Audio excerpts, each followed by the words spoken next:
Welcome to the I-80 Club and the first I-80 football show of the season. So happy that you have joined me for today's episode. It is an awesome one.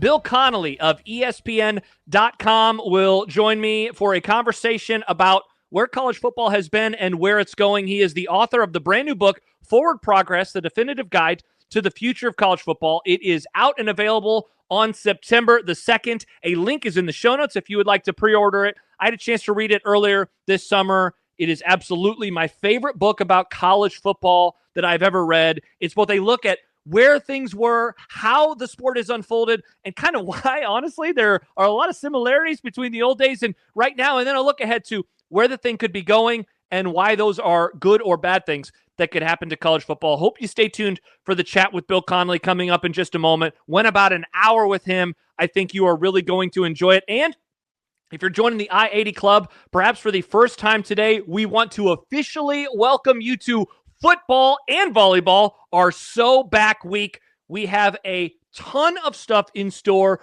over the next 8 days in the lead up to Nebraska's opener versus Cincinnati. First, today's show, the first regularly scheduled I-80 football show of the season. I will have interviews, conversations with guests each and every Thursday, sometimes about college football, mostly about college football, but have some NFL guests booked as well. Those will always be available in your feed on the I-80 Club podcast feed on Thursday mornings. I have some awesome guests lined up, including Bill Connelly, of course, today. So that's what's going to happen today.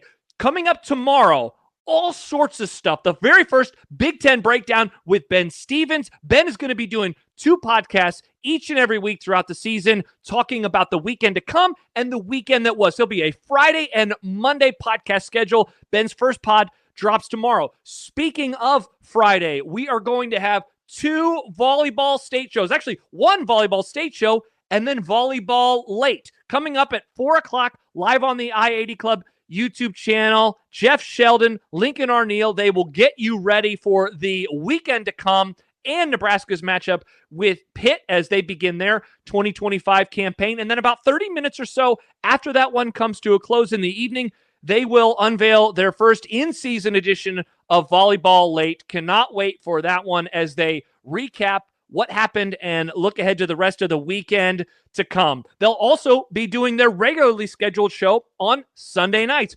Moving into the season, those Sunday night shows live for patrons, for subscribers at patreon.com/I-80 Club. But we are blowing things out over the next week. And so each of those shows that I just mentioned, the pregame show, Volleyball Late, and then their regularly scheduled Volleyball State show on Sunday, all will be available on the I-80 Club YouTube channel. We have not, though, forgotten about Saturday. Jack Mitchell, myself, we will kick off the weekend, week 0. Get ready for Farmageddon and the other matchups with the Saturday morning coffee show. That show goes live each and every Saturday at 9:30, and again, will be available without a subscription. Just head on over to our YouTube page or just like and subscribe where you are watching right now. And then into the week, we're going to release a couple of paywalled episodes as we continue to get excited for week 1 in Nebraska's opener versus Cincinnati. We'll be doing I-80 live on a special night. Normally we record on Wednesdays, but I'll be heading down to Kansas City on Wednesday night. So I-80 live will come your way on Tuesday night. Jack and I will look again ahead to the matchup, probably talk about some of the week 0 stuff as well. We will have a Wednesday show, again, a paywalled episode from this past summer will be released publicly. And then coming up 1 week from today, the day of the season opener for Nebraska versus Cincinnati, an all-new I-80 football show with Noah Eagle from NBC Sports. We will talk about the season to come, what he is excited to watch on the field this year, and calling games all around the Big Ten Conference and Notre Dame as well. Plus, Jack and I will be there for one final preview as we get you ready for the game that night. Got all of that. We have a ton coming up, and again, all of it will be available for you on the I-80 Club YouTube page. Just hook us up with a like and a subscribe there, and if you want more from us, because normally everything won't be free like this, all you got to do is go to patreon.com/I-80 Club. You can subscribe for as low as $5 a month. $8 a month gets you access to our Discord server and every single podcast that we do. We are moving into our 4th season. We would love to have you along for the ride. So again, patreon.com/I-80 Club. All right, enough of the intro. Let's get to my conversation. Bill Connelly, been covering college football for over a decade now, has his third book just about to be released, Forward Progress, the definitive guide to the future of college football. It comes out in a week and a half on September 2nd. We talk about the history of college football, why he chose to begin the book the way he did, where things are going, important moments, and also, could Texas Tech maybe be the key to where the sport is going in the future? All that coming up right now with Bill Connelly.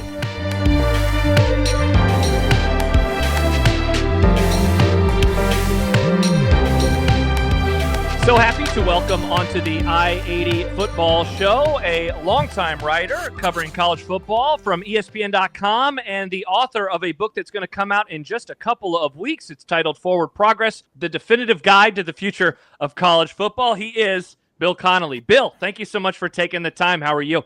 I'm very good. Thanks for having me. Absolutely. I cannot wait to dive into this book with you. I ripped through it in just a few days. I think that people are really going to enjoy it. This is the third book that you have written. Why was now the right time to write another one? Because this is a lot different, I think, than the first two books that you wrote. Yeah, this is, I just felt that somebody needed to write this book. I think that was the main thing. I just found that, we talk about change in college football. Everything is changing very, very quickly in a sport that usually doesn't change hardly at all or not nearly fast enough. Now we're in overdrive. And I started to realize that I've always had kind of a vision of what the sport should be or where it should go. And I was just reacting. We had not just conference realignment changes, but massive conference realignment changes. After all the years of yelling about paying players, we're doing it. After all the years of yelling about needing a playoff or a real, an actual playoff, not just like one extra game like the four-teamer was, we got it. All these things blend together. And I think there were some positive effects and a lot of potentially negative effects. And really, what I've found is I usually just write for myself, to help myself figure out what I think. And in that process, typically people, when I do that, it helps other people too. And so, I just wanted to figure out what my own thoughts were on a lot of things, walked through the history of all these different topics kind of one by one. And it became kind of half history book, half manifesto is what I'm going with. Yeah, and so you begin with a mission statement, and towards the very end of that, you wrote, if there's a negative tipping point for college football, we'll find out in the next few years, or maybe we'll find that Saturdays are just too perfect for the sport to ever fall off course. I wonder, Bill, in terms of that idea, how much of that was in response to, I guess, just the dialogue and discourse that surrounds college football right now, where it does seem like I've heard more in my lifetime recently, like the sport is pushing me away, But I feel like fans were probably saying that 20, 30, 40, 50 years ago for a variety of other reasons as well. Yeah, I mean, any change we don't like, we say it's killing college football. And what we mean is it's killing my specific version of college football that I have in my head from when I was, 17 or 7 or something like that. There's no, not that we have a really good measure for just how's football doing right now, but it sure seems like college football TV ratings are good. College football attendance levels are still very good. There's no open sign that things are problematic at the moment, but it feels, with all the different types of change and just the tradition, all the types of change in a very tradition-based sport, it does feel like things are a little dramatic right now, a little rickety. And so I just kind of want to walk through, is that true? What are the real warning signs if we're looking for them? Because again, top level stuff is all great right now. Yeah, so you start with the mission statement, and it leads into the opening chapter, which is, part look back at the greatest football game of my lifetime, I think, the 2006 Rose Bowl between Texas and USC. But there's a history lesson in there as well. We learn about Keith Jackson and how his career got started. We learn about a variety of things. Did you know that this was going to be the way that the book began, or did that come organically to you for whatever reason? It kind of arrived fully formed. The rest of the chapters, I kind of had a list of things I thought I wanted to cover, and that changed here and there.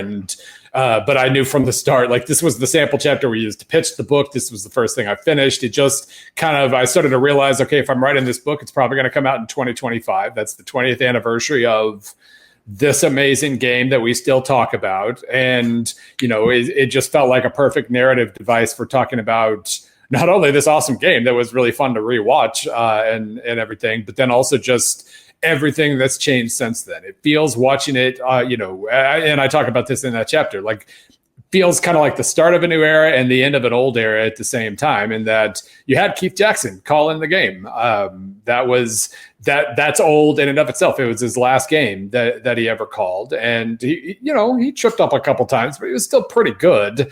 Still felt like he met the moment. And apparently he hated how he performed and ended up calling it quits after that. But no, we had that. You had fullbacks in mass in this game, all sorts of fullbacks being involved. And, we know what was about to happen to Reggie Bush in terms of the benefits he received and the fact that not only was USC punished and whatever, but they had to basically, disavow any knowledge of Reggie Bush because he got money and a house. And it's, that has obviously changed just slightly in the last 20 years. But all that stuff, the fact that there were almost there was one JUCO transfer starter. Otherwise, none of them were transfers. Most of the Texas players were from Texas. Most of the USC players were from California. Though, it was just a completely different, it looked like college football, and it kind of still looks like college football now, but at the same time, all these things have changed since then. It just felt like a perfect narrative device for setting all that up. Yeah, for better and for worse, Bill, I think it's certainly one of the last national championship games that is like a story that can be told over the prior seasons, where it's like there's Texas, of course, under Mac Brown, they had all these years of being really, really good, but always losing to Oklahoma and thus never winning the Big 12 South and thus never winning the Big 12. Meanwhile, on the other side, you have USC going for an unprecedented three-peat at the time. And of course, I mean, up and down the roster, future pros, future, pro bowlers across both sides. I mean, it is, I don't know if we can ever get a game like this again in our lives, even with the advent of an expanded playoff and thus, in theory, more opportunities for like the really, really two best teams to always rise above the crop. Yeah, it was definitely the kind of the peak of the BCS era. And the BCS benefited from the fact that there were two teams deserving of a national title shot that year.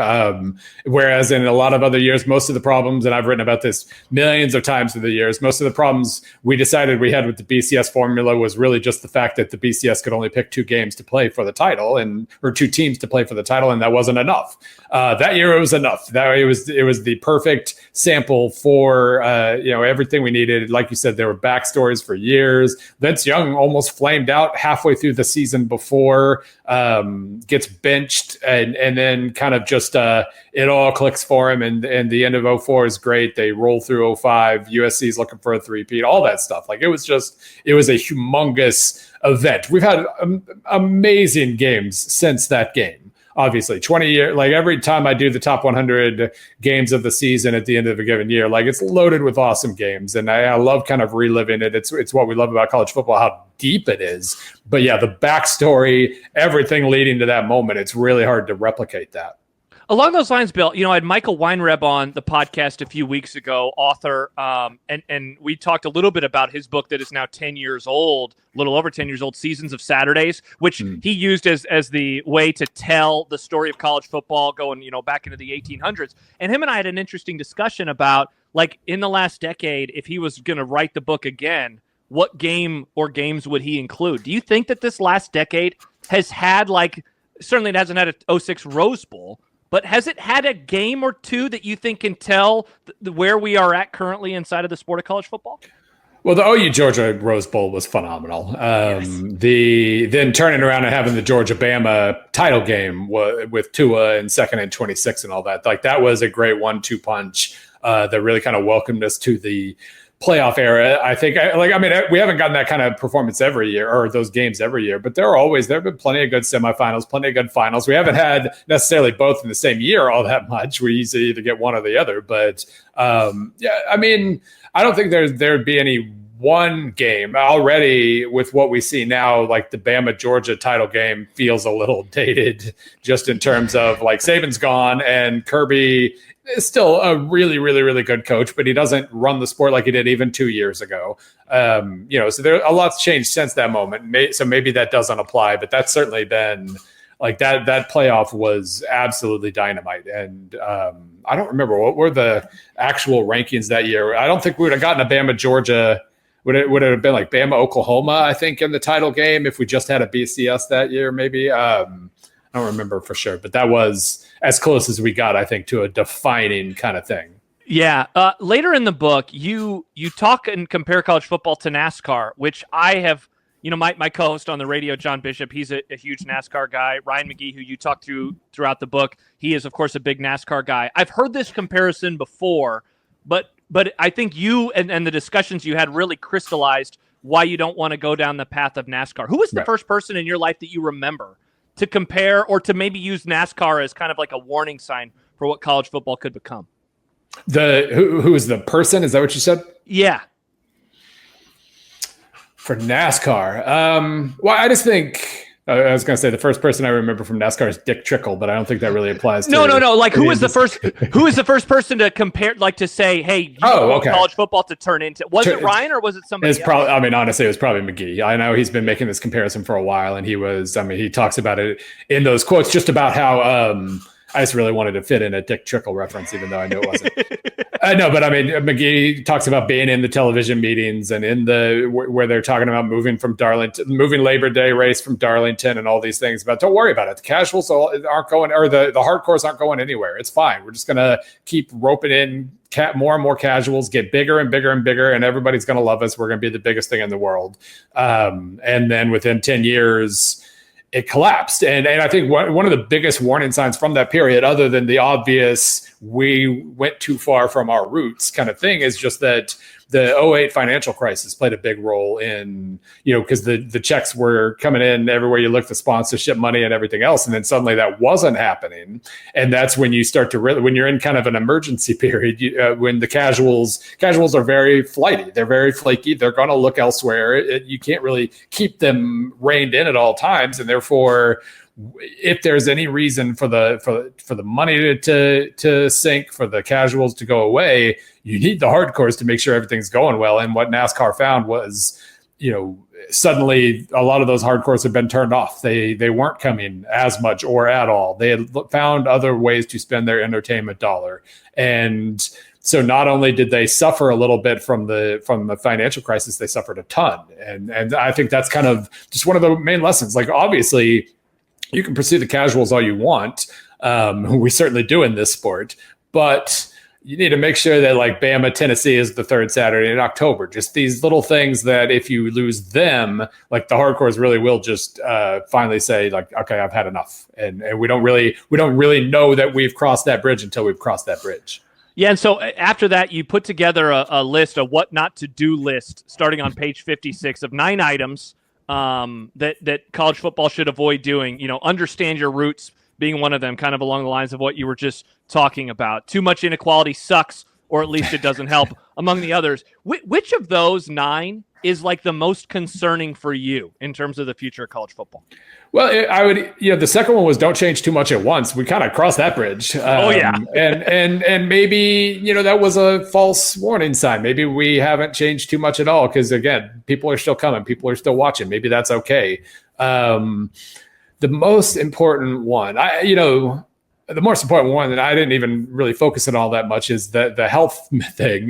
That's something we've fought a lot over the last 20 years in this sport was, keep your participants as healthy as possible. I think the rules changes as much as people hate targeting. I do think that the goal there from the start was to slowly incorporate better fundamentals into the game, even if it's kind of harsh punishments and weird, a couple weird results or bad luck or whatever in the process of, like, he clearly wasn't leading with his head. It was an accident. He's still out for the game or whatever. Like that stinks. But I think over time we're seeing fewer and fewer really, really, really, really, really bad hits. And that's the one thing that we can try to legislate out of the game. That's probably the single most important one, but I didn't focus on that. Wasn't really the point of the book.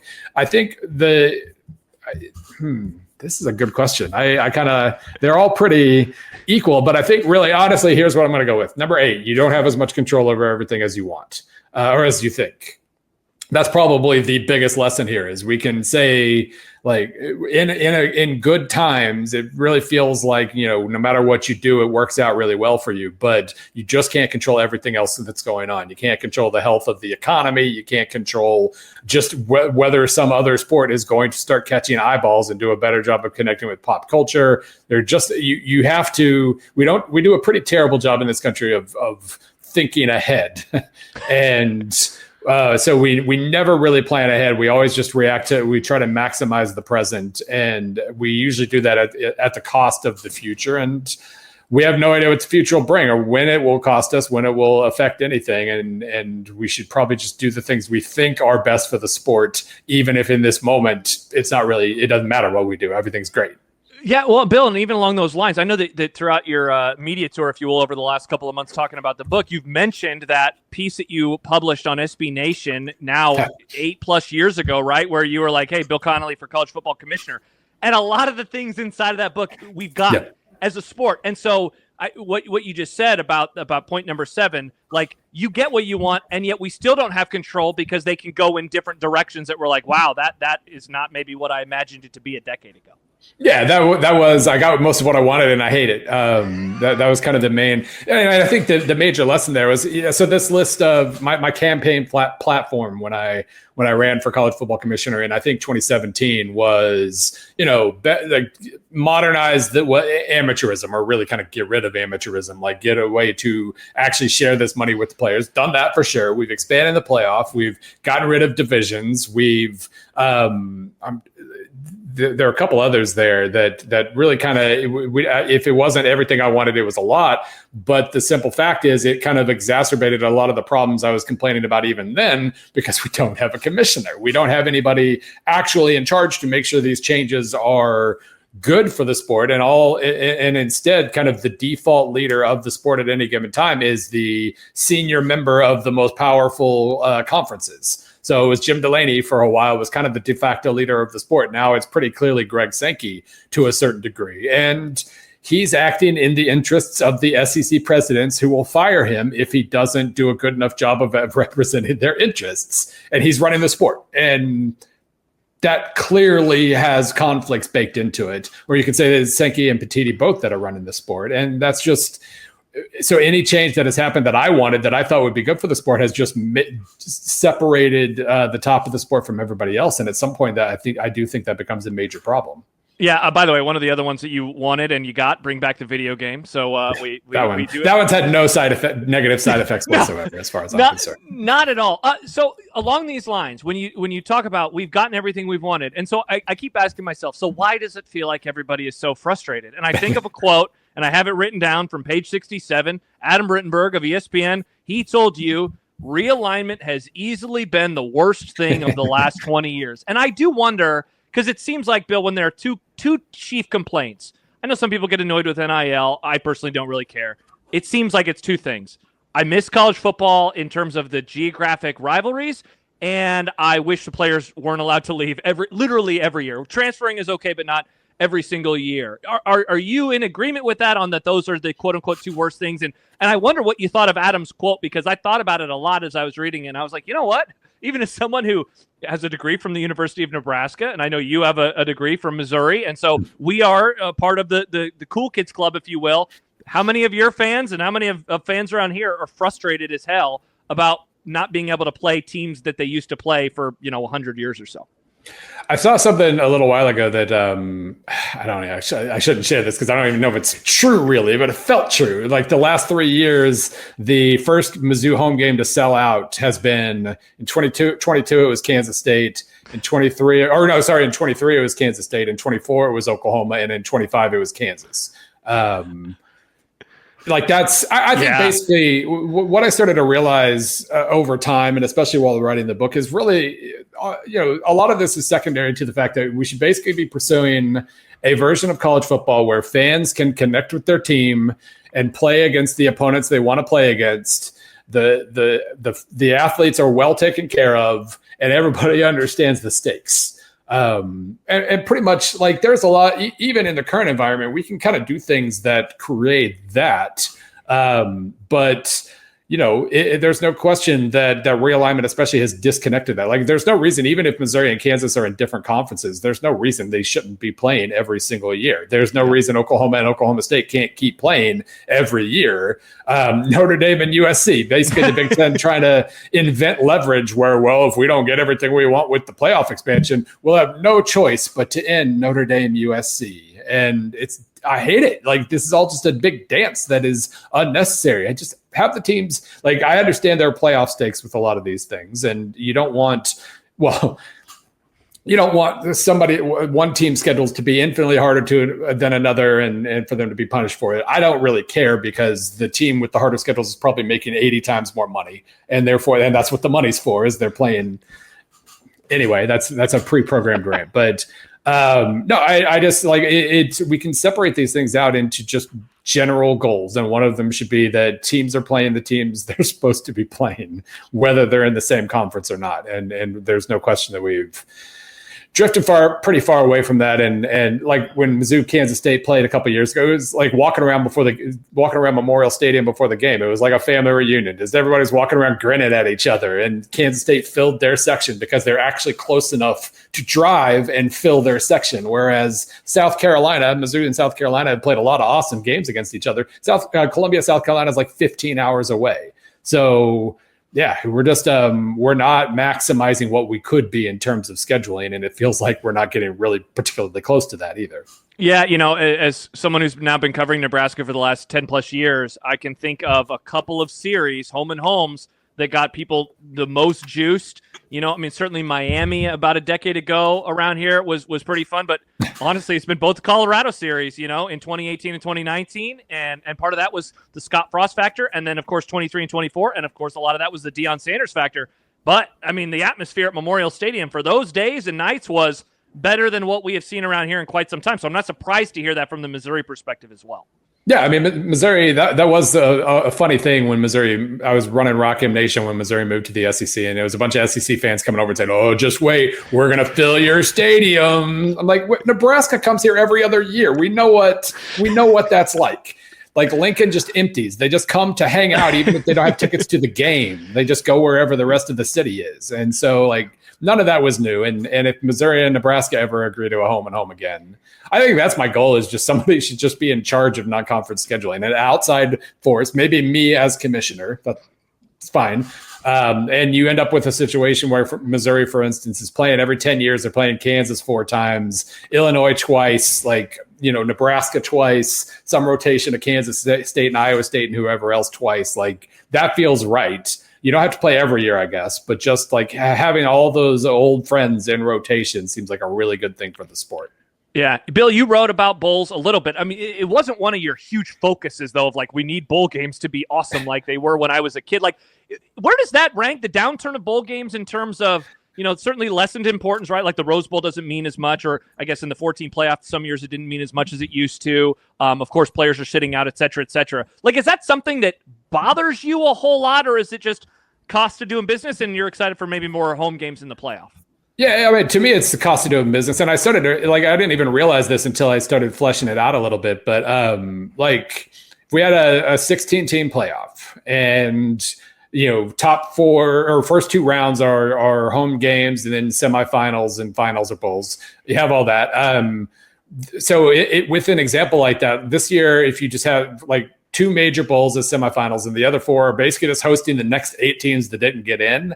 Like this year, or last year, the major bowl matchups would have been Sugar Bowl, South Carolina, Iowa State. South Carolina's, I believe, first ever Sugar Bowl trip, and fans would have gone.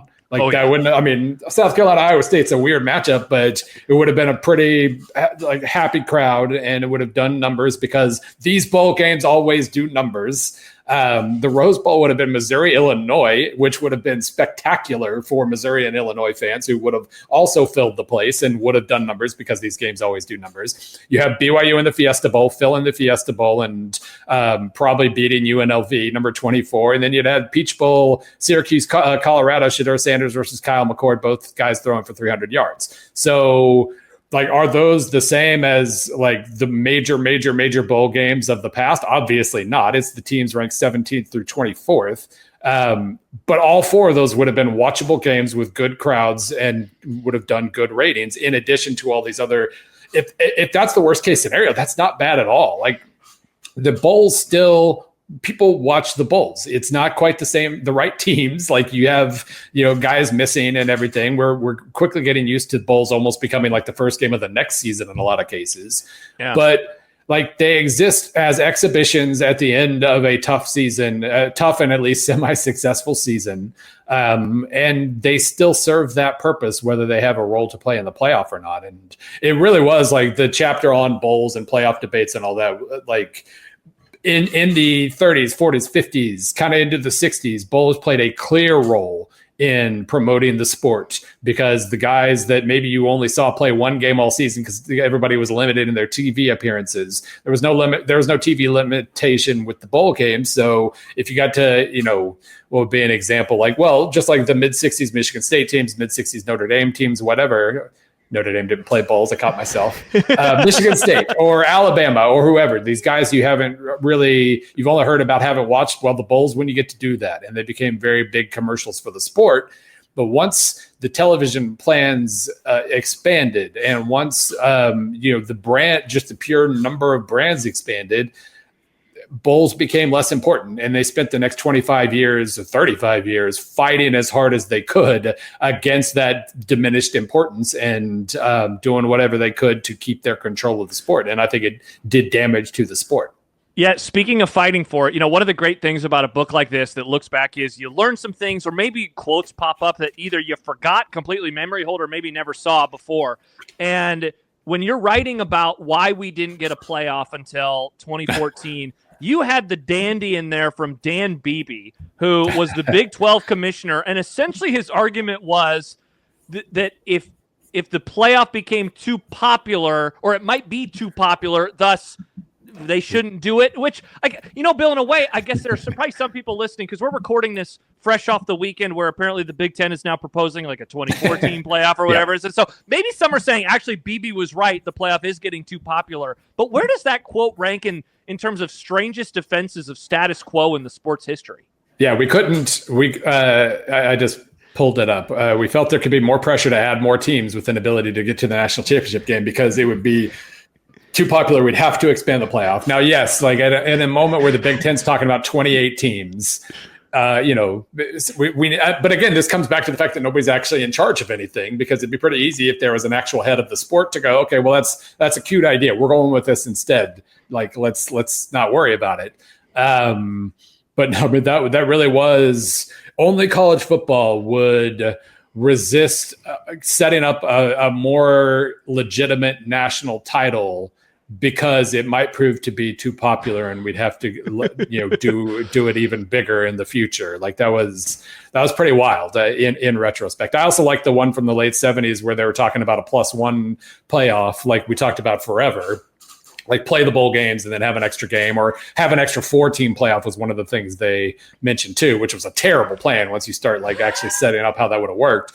But like the Sugar Bowl head wrote in some op-ed about how like the bowl's been so good for this sport. I don't know why you'd want to destroy us like that. And like they were just playing that card even in the 70s, and it just the bottom line is like kind of the wrong people end up having the say in most cases.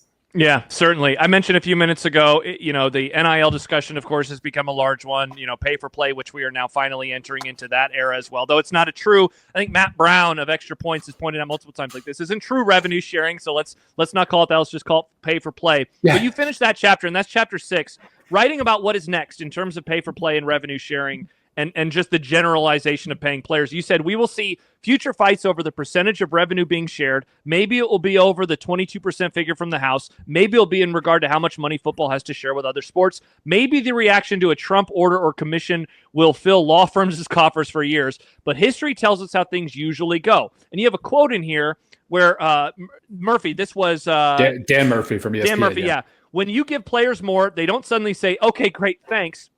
When you give them a bigger stack to stand on, they can see more clearly how much they're worth. Football players are going to realize, wait a minute, we're generalizing all this money. Why is it being shared among all our other sports? We deserve a way bigger piece of this. And then you finish writing, and that's where the next lawsuit or the next movement to organize players is headed, I think. So what happens, Bill? Like, what is the next of this all? Because, like, you want to talk about future fights that are going to affect what version of college football you and I are watching in 15, 20 years. I mean, if that, I guess. Like, what do you think is the most likely thing to happen? Because this is going to control, I think, the future of college football more than anything else. Yeah, I mean, there's a reason why coaches, every college coach has gotten to know the words collective bargaining very, very well now. And it just comes from this, like, and it's really hard to collectively bargain with a union that doesn't exist.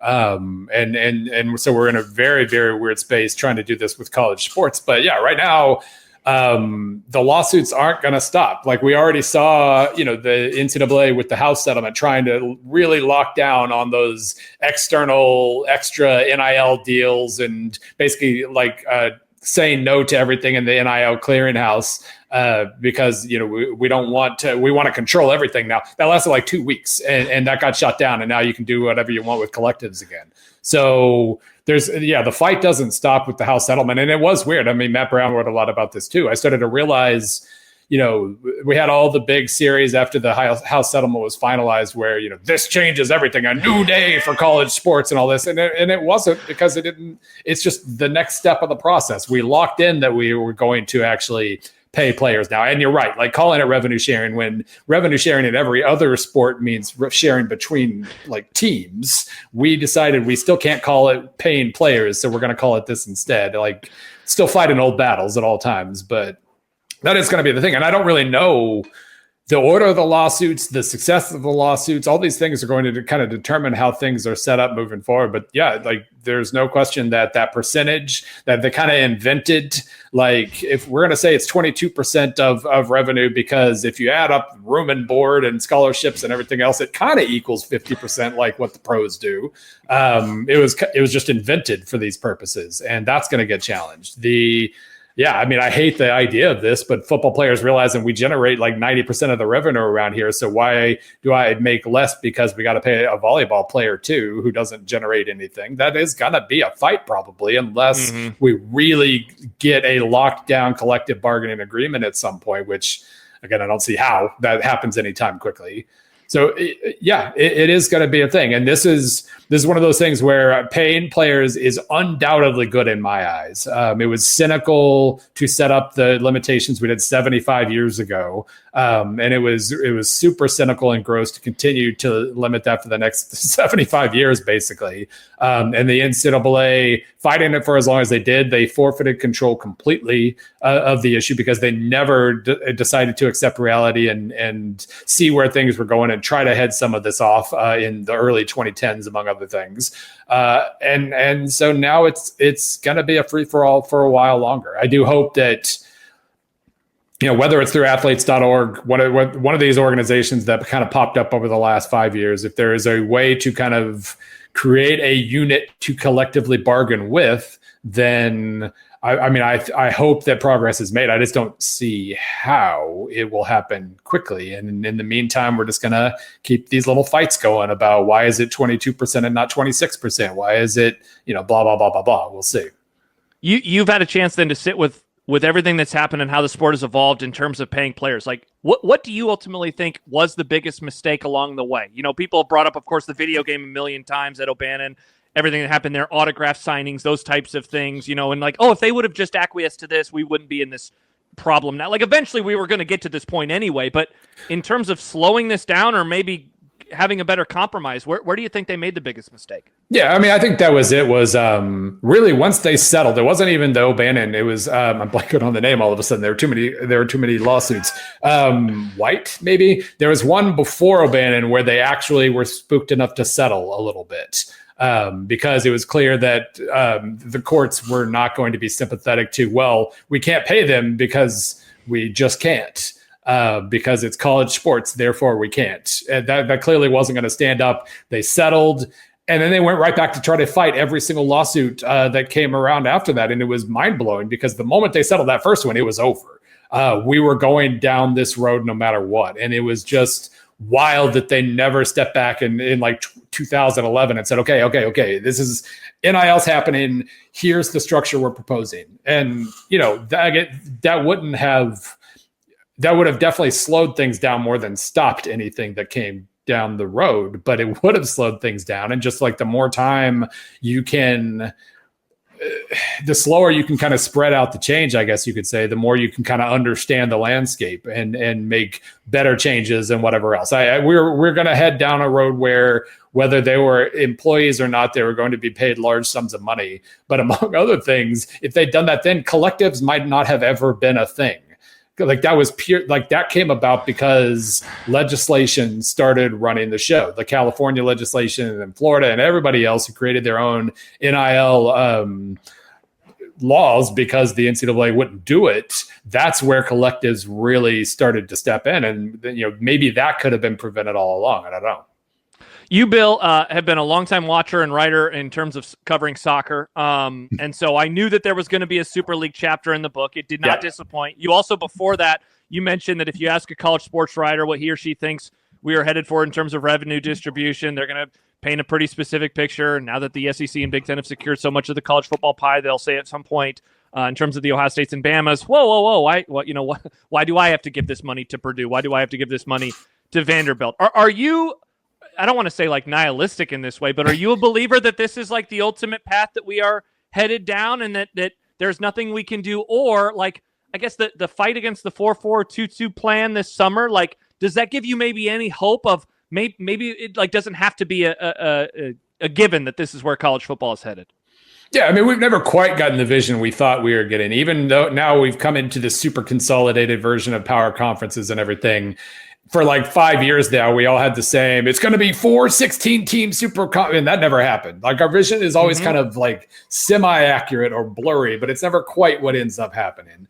But yeah, I mean, pretty much we have this thing of speaking something into existence. And so like that does seem to be, the next big fight's going to be Ohio State wanting more of the Big Ten's share. And, the SEC maybe doing the same with, Alabama and Florida fighting against Mississippi State and Vanderbilt or whatever. And it just stinks. Like that's the at the core, if you ask me one thing that we could do a better job of that would not cure things, but just like fix a lot of the things that I'm specifically worried about right now, is to share money. Like Ohio State's always going to have the most money, no matter how we do this moving forward. That doesn't mean they always need to be seeking ways to make even more and start to leverage their. That was one of my lines was, because that's why we watch college sports, for the financial leverage. We keep going further and further down this road, and it does feel like that's kind of next. I'm not really as worried, like the whole Super League thing, the 40 teams and blah, blah, blah.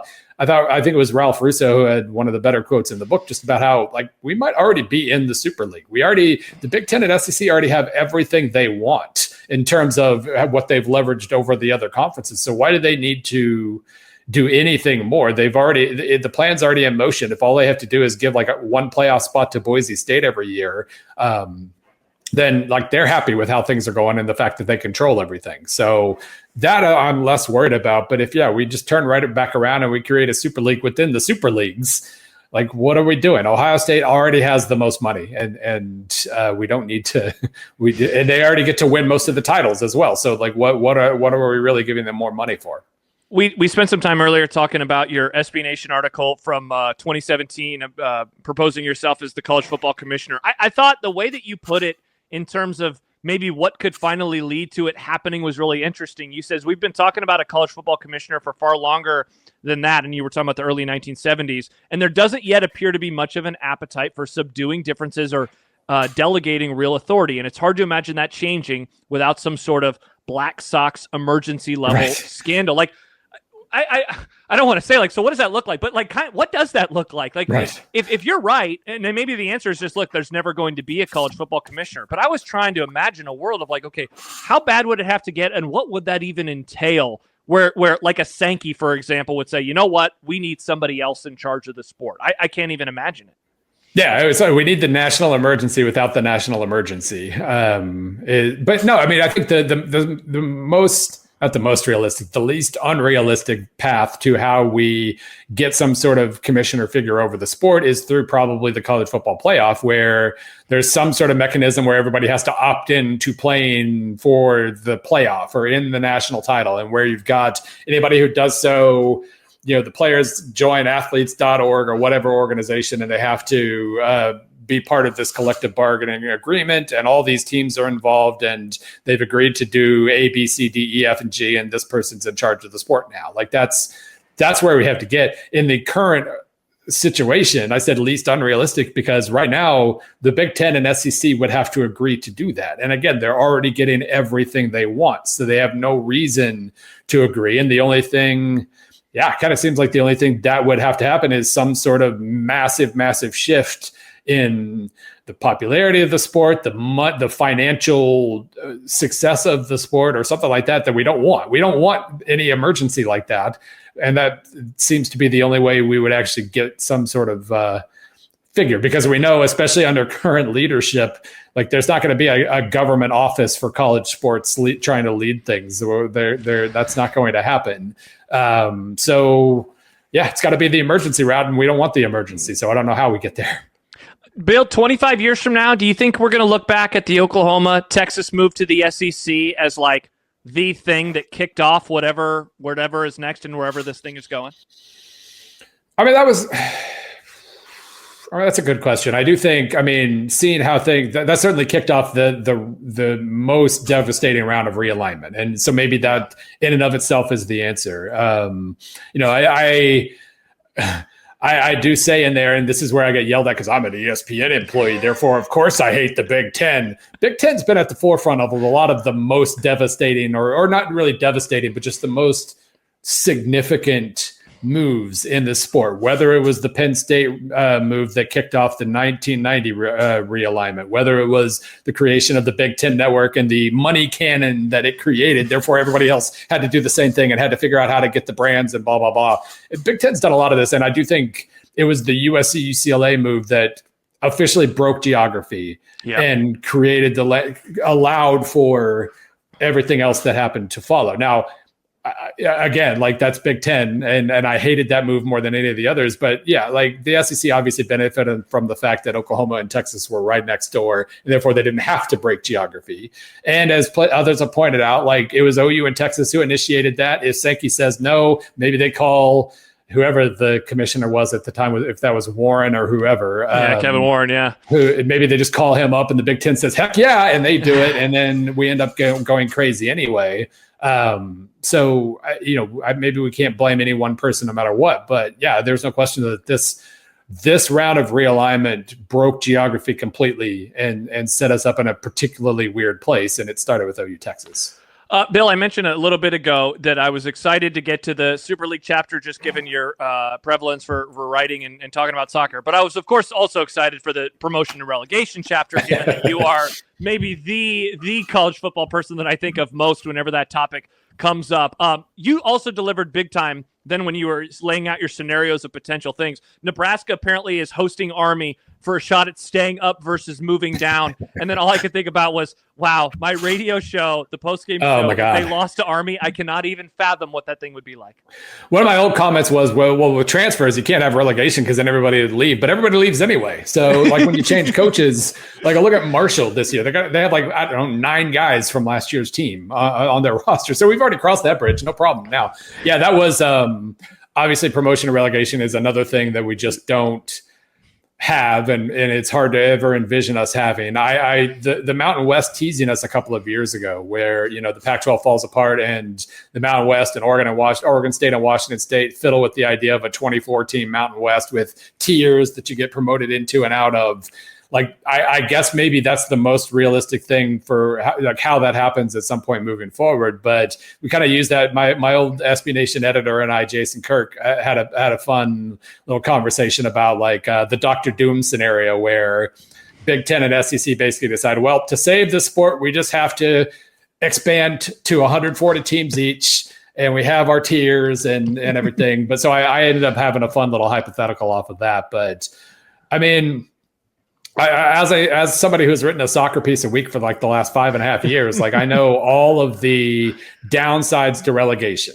like the Kentucky doesn't hire Hal Mummy in a world with relegation where they could end up in the Sun Belt if it doesn't work out. Like risk profiles are different at that level. And maybe that stunts kind of from a tactical standpoint, that stunts some things. And that's absolutely a thing. And it doesn't help with like Manchester United having the most money, like in soccer, like the clubs who never have to worry about relegation only build bigger advantages when everybody else does have to worry about it and suddenly loses $100 million a year because they got relegated and all that. Like it doesn't solve everything, but the simple addition of merit where you are in the top division of the sport because you did something good, not because you had the right friends in 1932.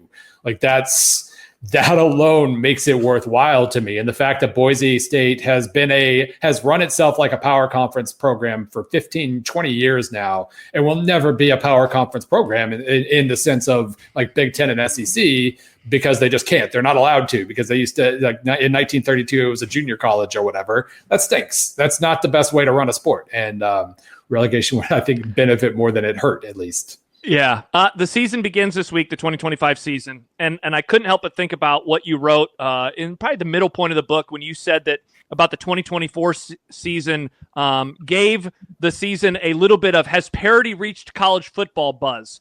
Yeah. And I thought about that a lot, and I keep thinking about it a lot as I'm trying to figure out what am I going to predict this year and who do I think can win. Like, are we moving into an era now where maybe there is a bit more parity, or am I going to feel like a really big idiot? I mean, like, it's so weird in one way, Bill, because it's like, wow, Penn State winning a title would feel like parity, and yet it's Penn State. Like, what are we really doing here? But it kind of would. So I wonder, that's a long-winded way, again, of asking a question, but, like, has it? Like, do you think that we're entering into a different kind of version of college football, and maybe a positive way?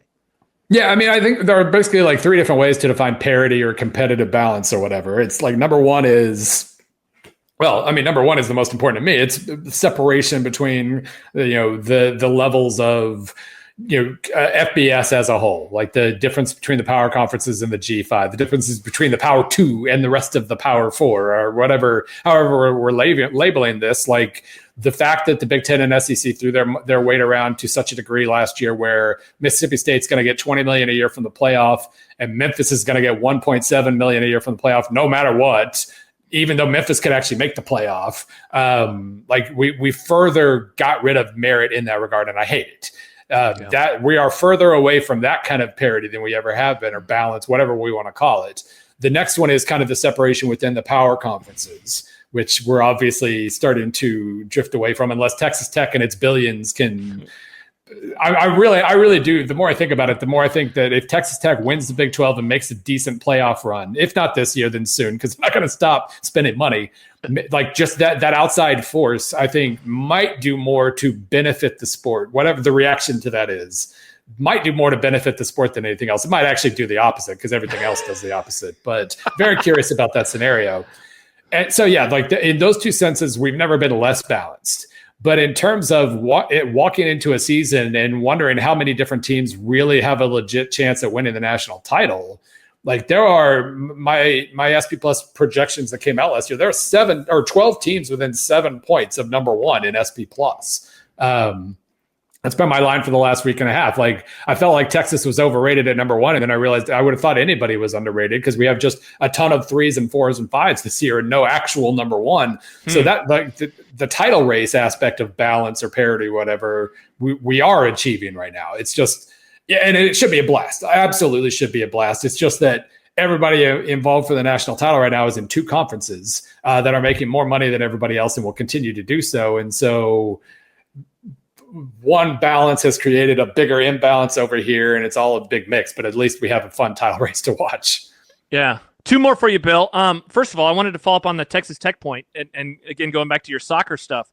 Like, did Manchester City not kind of change the paradigm of soccer, where it's like, whoa, you can just throw, billions or millions, whatever it is, at a franchise and completely turn it around? Like, is there a world where Texas Tech could do that for college football? And I wonder what the reaction would be to it, because on one hand, if you're a Manchester City fan, especially after they were in the wilderness for so many years, you're like, this is great. I know a lot of soccer fans are also kind of frustrated by what soccer has become over there.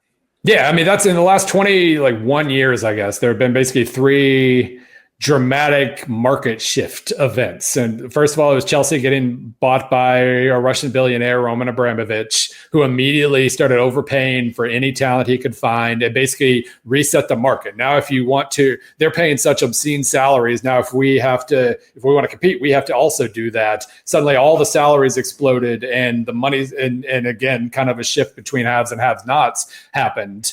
Then Manchester City got bought by Abu Dhabi, basically, and reset the market again in a more kind of a slower way. The Roman Abramovich thing really blew a lot of things up all of a sudden.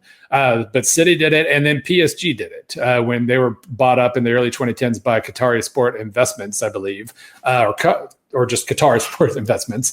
In I think it was 2017, not only did they buy Neymar from Barcelona, they spent like 200 something million euros in transfer fees to bring him over. And they also arranged to spend almost as much for Kylian Mbappe the same year. That probably reset the market in the biggest way imaginable. Ended up destroying Barcelona because they panicked and made like 38 straight horrible, expensive things that then crippled them financially. But it, like those little market shift events, like I said, there's a chance that a Texas Tech rise usurps a lot of things and maybe creates some good, or maybe it just means that all the best players are even more expensive and fewer teams can afford to hold on to them now. That's usually the way things go, I guess. Yeah, should be interesting. All right, last one, Bill. We are now 1 week away from the Nebraska opener, so I do feel like the majority of my audience, of course, are Husker fans, so I should ask you one question about the 2025 team. It's been so fun as I've been doing a lot of research this offseason about Matt Rhule and year threes. I went back and I read, this is some sicko stuff, man. I read your 2015 preview of Temple on SB Nation. I read the 2019 Big 12 preview, of course, focusing on Baylor, trying to figure out returning production, all sorts of things. It's a completely different sport now compared to what he was able to do at both of those stops in terms of keeping your players for many, many years. Like, I imagine that you're as interested in this as a lot of us are around here. Like, if they are going to have that season that people have been hoping for, why it doesn't happen? And if they're not, why does it happen in your mind? Yeah, I mean, I think Rhule, what he proved in his previous stops was he's one of the best just pure culture builders in the sport. And he will take his time. His first year at Temple, his first year at Baylor were both atrocious because he just wasn't going to take shortcuts. Now you only have shortcuts. And it's definitely different.